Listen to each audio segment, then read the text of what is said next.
복된 소식 아름다운 소리 AM 1590kHz 시카고 기독교 방송입니다.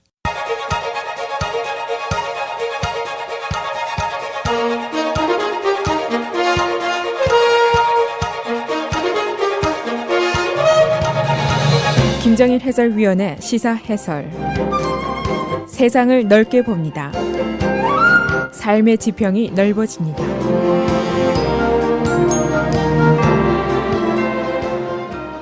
시사 해설입니다. 이 스타벅스의 흑인 체포 사건이 있었는데 이것은 즉 공공장소에서의 소수계 차별 사건이라는 성격이 강조됩니다. 그 의미는 그동안 민권법이 제정이 되고 수많은 인정에 대한 개선 노력이 있었지만은 아직도 미국 내 공공장소, 영업장소에서 이 소수계에 대한 차별이 계속 존재하고 있고 더 나아가서는 그 현상이 전염병처럼 더 넓게 퍼지고 있다 하는 것이 재조명이 된 사건이라고 볼 수가 있습니다. 일부에서는 그저 또 그런 사건이겠지 하고 체념 비슷한 생각을 하는 쪽도 있지만은 다른 일부에서는 이 현상을 좀 더 자세히 관찰하고 해결책을 추구하는 노력을 계속하고 있습니다. 이번 사건의 피해자였던 두 명의 흑인 남성들 23살짜리 당시 부동산 거래를 위해서 미팅을 하려다가 졸지에 범죄자가 돼서 수갑을 차고 수모를 겪었습니다. 이들은 그 다음날 ABC 방송에 나와서 이번 사건으로 첫째, 인정에 대한 논의가 좀 더 있었으면 좋겠다 하는 희망을 얘기를 했고 두 번째는 다시 재발이 없기를 희망한다라고 얘기를 했습니다. 그러나 이런 일의 재발이 아주 없을 것이라고 믿는 사람은 많지 않습니다. 이 ABC 방송도 너무 우리가 오랫동안 이런 일들을 외면하고 있었다 하고 자책하는 이야기를 하고 있습니다.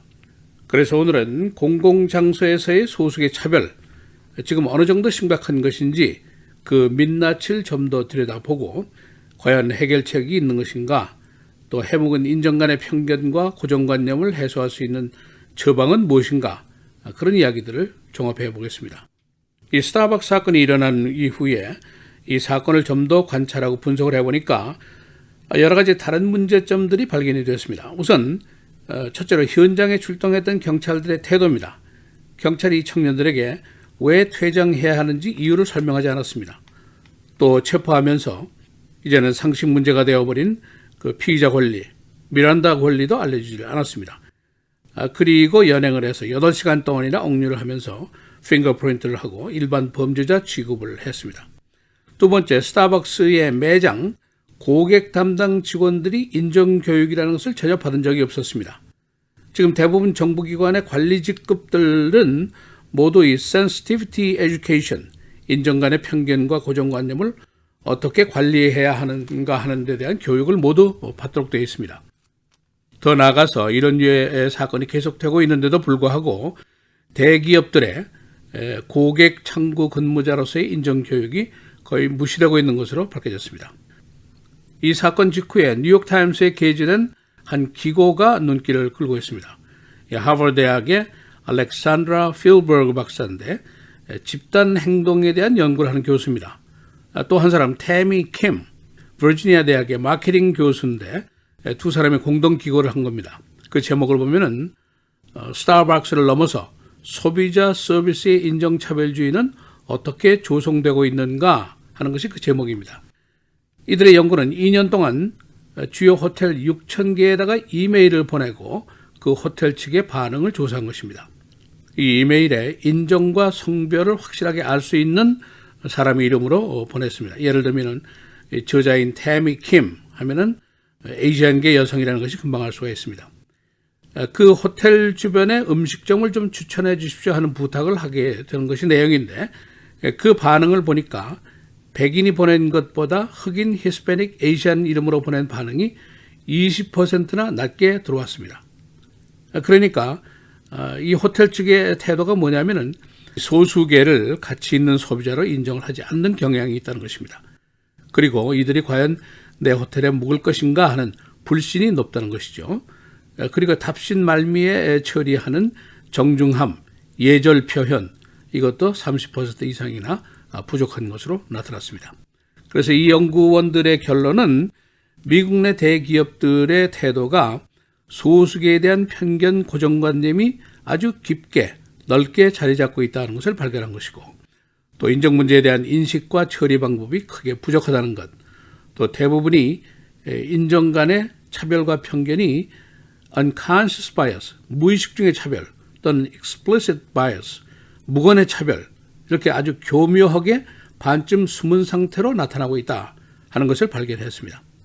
그래서 연구원들의 권고는 스타벅스가 뒤늦게 추진하고 있는 것처럼 교육을 강화하고 조사도 강화하고 그리고 structure change를 해라, 구조 변화를 해라, 고객 상대하는 부서에 대해서 인정관계에 대한 수칙을 명확하게 좀 정리를 해줘라, 그래야만이 조금이라도 개선이 될 것이다, 이런 해답을 제시하고 있습니다.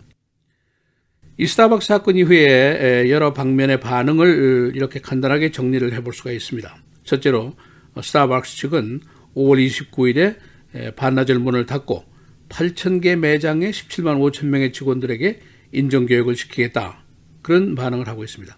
또 다른 반응, 흑인 측에서는 즉각 불매운동을 펴고 시위운동을 벌이고 있습니다.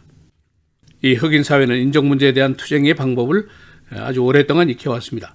1963년도 워싱턴 마치에서 25만 명이 모여서 I have dream을 외쳤고, 1965년도는 엘라바마 몽고메리에서 투표인 등록 투쟁을 하면서 3번이나 54마일 행진을 벌였던 적이 있습니다. 이 두 개의 큰 사건은 주로 흑인 교회 그리고 크리스천들이 주도를 했었습니다. 에이시안 커뮤니티의 반응은 어떤 것인가? 거의 없습니다. 워낙 소수고 모범 소수계라는 인식이 있고, 이건 내 일이 아니다라는 착시 현상까지 있는 쪽에 지금 우리가 위치를 하고 있습니다. 이런 민권 운동에는 주이시 커뮤니티가 굉장히 유능합니다. 이번 일에는 표면상 나타나지 않았습니다만 그들의 노력은 항상 배울 점이 많습니다. 이들의 기본적인 생각은 미국 내 인종 문제가 일시에 해결될 수는 없는 것이기 때문에 장기간의 노력이 필요하다 하는데 착안을 하고 있습니다. 그래서 이들은 장기간 주류 사회에 대한 강력한 교육 계몽의 메시지를 지속적으로 보내고 있습니다. 요약을 하면 이런 것들입니다. 플루럴리즘, 다원주의의 계몽입니다. 미국은 다문화 다인종 사회라는 근본적인 존재의 모습을 계속해서 지속적으로 계몽하는 겁니다. 그리고 인터그룹, 다른 커뮤니티와 지속적인 교류와 소통을 추진하고 있는 것, 또 human relations, 지역사회 참여, 각 그룹 간의 인정관계를 넓힌다는 것이고, 또 한 가지는 xenophobia 또는 racial discrimination, 외국인 혐오증이라든가 차별을 배격한다는 강력한 메시지를 계속 보내는 운동을 벌이고 있습니다. 자, 과연 이런 운동을 누가 주관하는 것일까? 흑인 사회에서는 당연히 교회와 기독교가 주도를 합니다. 주이시 사회에서는 돈 많은 지식인들이 주도를 합니다. 히스패닉 커뮤니티에서는 주요 언론, 소수계 언론들이 합니다. 이 트럼프와 맞상대를 벌였던 유니비전 방송의 호헤 라모스 같은 유능한 언론인들이 많이 있습니다. 우리 커뮤니티는 어떤가? 지식인도 교회도 언론들도 인종 문제에 나서지 않습니다. 더욱 중요한 것은 전체 커뮤니티의 인식 자체가 부족한 상태입니다. 40년 가까이 우리 커뮤니티에 존재했던 중앙일보가 엊그제 사라지고 말았습니다. 그래서 일부 한인들은 이 사건이 시카고 한인사회의 사양길을 보여주는 상징적인 사건이다라고 걱정들을 하고 있습니다. 시사해설 김정일입니다.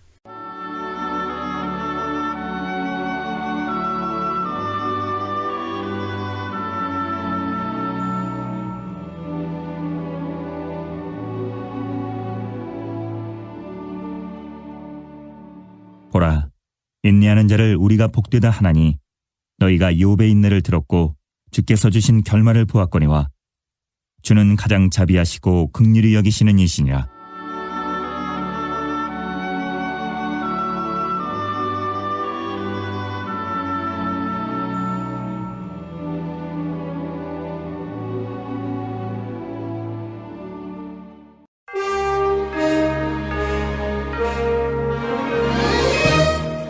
(4월 24일) 화요일 헤드라인, 오늘의 주요 뉴스입니다. 어제 오후 캐나다 토론토 북부 외곽 지역에서 발생한 차량 돌진 사고로 인한 사망자가 10명으로 늘었습니다. 토론토 경찰서장은 흰색 밴 한 대가 보행자들을 들이받은 사고 후 사망자가 10명으로 늘었다며 부상자는 15명으로 각기 다른 병원에서 치료를 받고 있다고 말했습니다. 용의자는 승합차 운전자인 25세 남성 알렉 미나시안으로 현장에서 체포됐고 범행 동기는 아직 밝혀지지 않고 있습니다. 한편 사망자 중에 한국 국적자 2명과 캐나다 동포 1명이 포함된 것으로 알려졌습니다. 4명의 목숨을 앗아간 테네시주 내슈빌의 와플 매점의 총격범 트래비스 레인킹이 경찰에 체포됐습니다. 내시빌 경찰은 100명이 넘는 병력을 동원해 대대적인 수색 작전을 펼쳐 어제 오후 레인킹을 체포했다고 트위터에 밝혔지만 더 이상 구체적인 내용은 밝히지 않았습니다. 이 레인킹은 지난 22일 새벽 내시빌의 한 와플 매점 주차장에서 AR-15 소총을 발사하고 매장 내에서도 총격을 가해 4명을 숨지게 하고 다른 4명에게 부상을 입혔습니다. 레인킹의 범행 동기는 밝혀지지 않았지만 그는 정신질환을 앓고 있었던 것으로 보입니다. 마이크 폼페이오 국무장관 내정자의 인준안이 제 상원 외교관계위원회를 통과했습니다. 찬성 11표 반대 9표. 당초 폼페이오 내정자의 비판적인 의원들이 많아 인준안 통과가 어려울 것으로 예상됐으나 랜드폴 상원 의원이 찬성으로 돌아서면서 외교위를 통과하게 됐습니다. 일부 민주당 의원들도 폼페이오 내정자에게 찬성표를 던질 것으로 예상되면서 인준안은 이번 주 중으로 상원 전체 회의를 통과할 가능성이 높아졌습니다. 임마누엘 마크롱 프랑스 대통령 내외가 어제 미국을 국빈 방문했습니다. 트럼프 대통령 취임 이후 외국 정상 중 국빈 방문 초청을 받은 것은 마크롱 대통령이 처음입니다. 마크롱 대통령은 어제 브리지트 마크롱 여사와 함께 워싱턴에 도착해 3일간의 일정을 시작했습니다. 두 정상은 이란 핵협정, 기후변화, 북한, 러시아, 시리아 문제 등 다양한 이슈에 대해 논의할 것으로 보입니다. 앤드루 쿠오모 뉴욕주 주지사가 일회용 플라스틱 백 사용을 전면 금지하는 법안을 주의회에 제출했습니다. 쿠오모 주지사는 어제 성명을 통해 플라스틱 백의 어두운 그림자는 우리의 길거리와 물, 천연자원에 큰 피해를 주고 있다며 환경을 위해 조치를 취할 필요가 있다고 밝혔습니다. 쿠오모 주지사가 발의한 법안은 어떠한 판매점에서도 일회용 플라스틱 백의 제공을 금지하고 다만 양복 커버, 쓰레기 봉지나 특정 식품을 포장하기 위한 것은 제외됩니다. 주 검찰은 인종차별적인 영업행위를 해온 전세버스 회사 서벌반 익스프레스를 제소했습니다. 이 회사는 자사 광고에서 아시안계를 모욕하고 차별하는 언어를 사용해왔습니다. 주로 일리노이 주립대학 등 대학들을 상대로 영업을 해온 이 버스 회사는 중국계 등 아시안 학생들을 폄하하는 광고 문구를 썼으며 일부 동양계 학생들에게 Go back to your country 등 폭언도 해온 혐의를 받고 있습니다. 마이클 매디건 주 하원 의장이 어제 다시 주 민주당 당의장으로 선출됐습니다. 이로써 그는 최장수 주 하원 의장과 함께 당의장 기록을 세웠습니다. 공화당과 브루스 라우너 주지사 등은 그의 장기 임기를 강력하게 비난해왔으나 어제 선거 결과로 그의 건재함이 다시 증명됐습니다. 졸리에 씨가 처음으로 여성 소방관을 뽑았습니다. 165년 만의 일입니다. 고용에서의 성차별 극복을 위한 시도가 오래 계속됐지만 소방관 임용은 전국적으로 크게 부진한 상황입니다.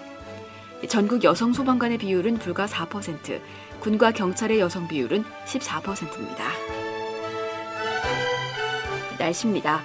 오늘은 오전에 가끔 구름 많겠고 오후부터 맑은 날씨가 이어질 전망입니다. 낮 최고 62도, 밤 최저 39도. 내일은 가끔 구름 많은 맑은 날씨가 예상됩니다. 낮 최고 51도, 밤 최저 35도. 목요일도 맑은 날씨가 계속 이어지겠습니다. 낮 최고 63도, 밤 최저 44도. 금요일은 오전에 흐린 가운데 비가 내리겠고 오후부터 맑은 하늘을 되찾겠습니다. 낮 최고 56도, 밤 최저 41도입니다.